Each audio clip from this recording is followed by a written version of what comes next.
தமிழகத்தில் பிரசித்தி பெற்ற வைணவ திருத்தலங்களில் ஒன்றானது நெல்லை மாவட்டம் சேரன் மகாதேவி தாமிரபரணி நதிக்கரையில் அமைந்திருக்கும் ஸ்ரீ வெங்கடாச்சலபதி திருக்கோவிலாகும்.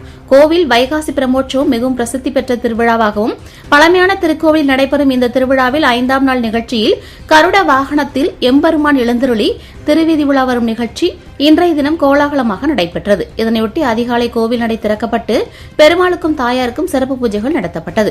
தொடர்ந்து மாலையில் கருட வாகனத்தில் பெருமாள் சிறப்பு அலங்காரத்தில் எழுந்தருளி பக்தர்களுக்கு காட்சியளித்தார். தொடர்ந்து பெருமாளுக்கு மகா தீபாரதனை நடைபெற்றது.